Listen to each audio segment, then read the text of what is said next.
प्रश्न होता शेती विकून सोडून जावं, बरोबर दादा? बीड जिल्ह्यातले शेतकरी आहेत, माजलगाव तालुक्यात केशापुरी म्हणून त्यांचं शेती आहे, तिथे ते राहतात. पत्र्यामध्ये राहणारे शेतकरी, ज्याला आपण पत्र म्हणतो ना, टीन शेड मध्ये. टीन शेड तुम्ही शहरामध्ये कुठे बघितलं असेल, जर कन्स्ट्रक्शनचं काम चालू असते ना, तिथे टीन शेड असतात कामगारांचे. त्याच्या टीन शेड मध्ये राहणारे व्यक्तिमत्व, पण त्यांनी कुठेतरी युट्यूब वरती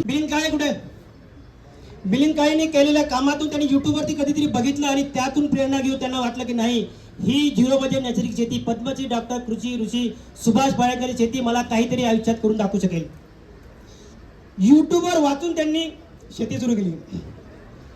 आज काय कंडिशन आहे, या धान्य महोत्सवामध्ये बरेच दूरदूरून लोक आले, पण त्यांना त्यांच्या तालुक्याच्या बाहेर माल विकण्याची गरज नाही.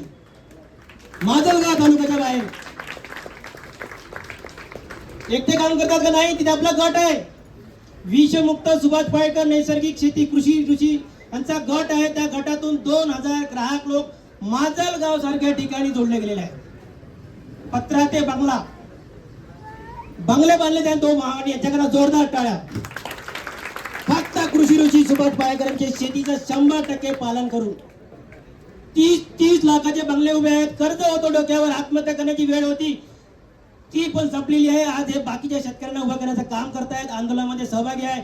त्यांना म्हटलं धान्य महोत्सवाला येतो का, नाही जमणार नाही, माझ्याकडे मालच नाही. ही कंडिशन आपल्याला करायची आहे प्रवीण दादा. आणि आरोग्य कोणाला नको आहे, सगळ्याच हवंय. त्यामुळे हे पुस्तक, या पुस्तकाच्या प्रति मित्रमंडळी असेल, नातेवाईक असेल, कुठला वाढदिवस असेल, या प्रसंगी आपण विकत दिलं पाहिजे. हे पुस्तक खूप मोठं काम करणार आहे. धन्यवाद दादा.